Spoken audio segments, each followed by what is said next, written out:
So on day 2, without my wife, I found Castromaior.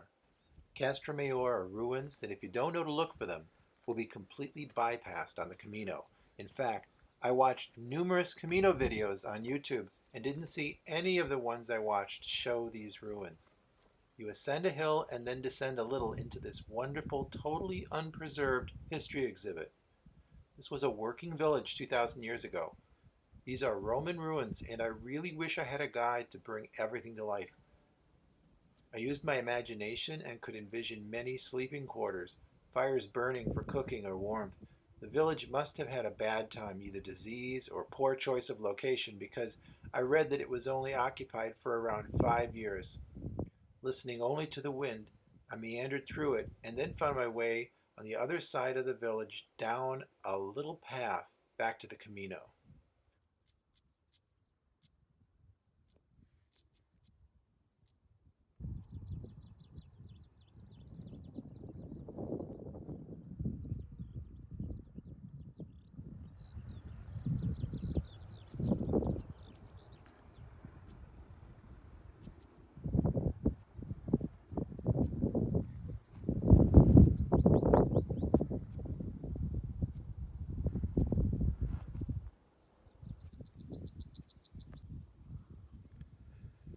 In the back corner there's a trail, and if you follow the trail, it leads you back to the Camino.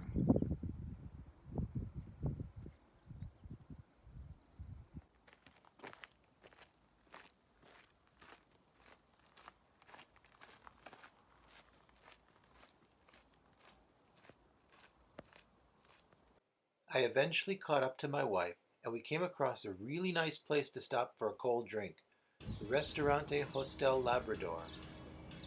We cooled down for about 20 minutes, and then continued on our way.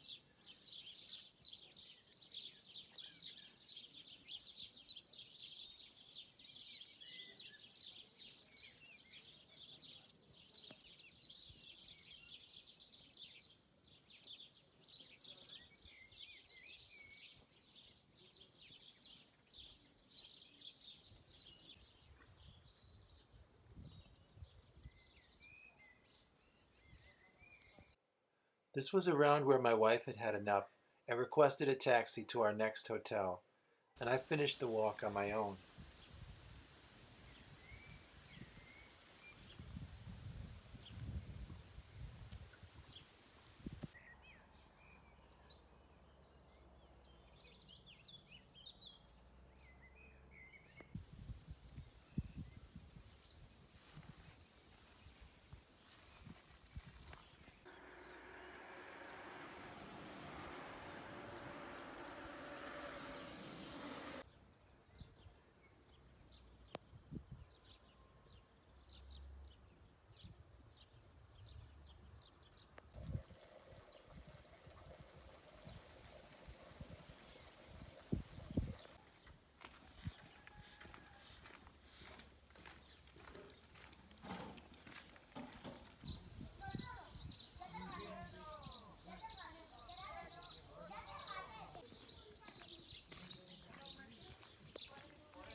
Be aware along the way there is a small stretch where the path is very uneven, and it's important to walk carefully.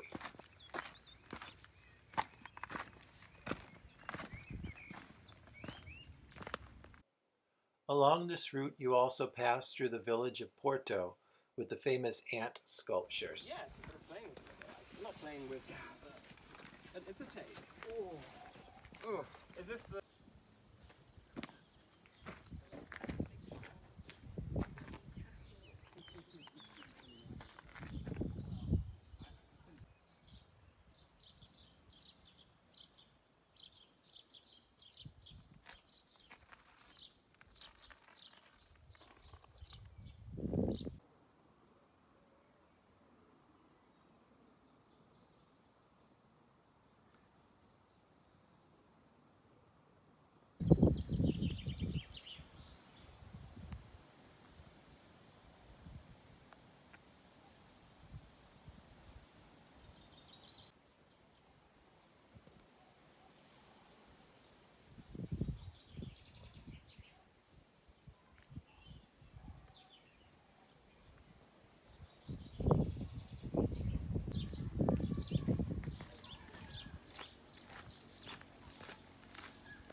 We stayed at La Cabana in Palas de Rey.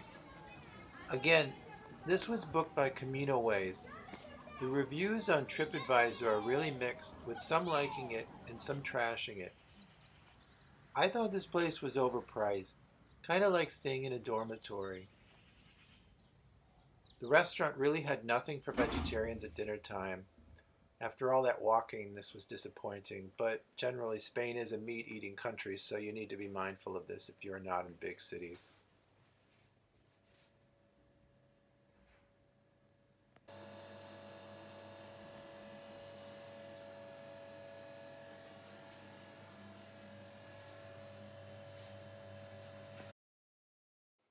My older daughter wandered into the town with me, and we eventually found some food at this restaurant, Albergue Buen Camino, which was not good, but the smoothies were okay.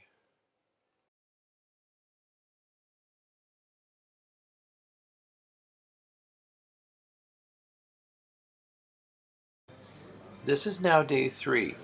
In the morning, we ate what was offered, some bread, fruit, and juice or coffee. Filling up with a big meal is not a great idea before doing such long walks. My wife was terribly sore, though, despite her smile.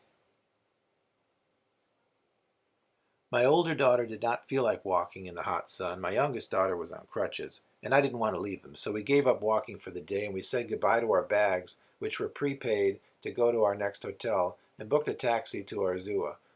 The first thing we did was find the nearest place to eat, which was not many steps away from our hotel. And I have to say, this place was good. They specialized in homemade pizzas. The place was interestingly decorated, and everyone enjoyed it.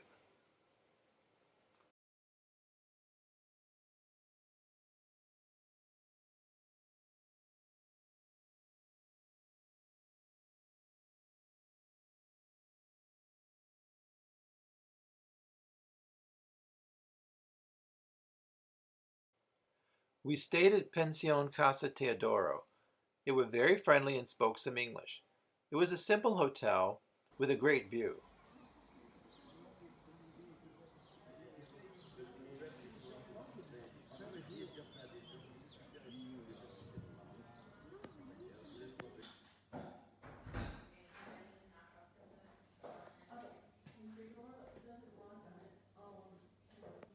The shower, though, was super small, and it was hard to move at all in it.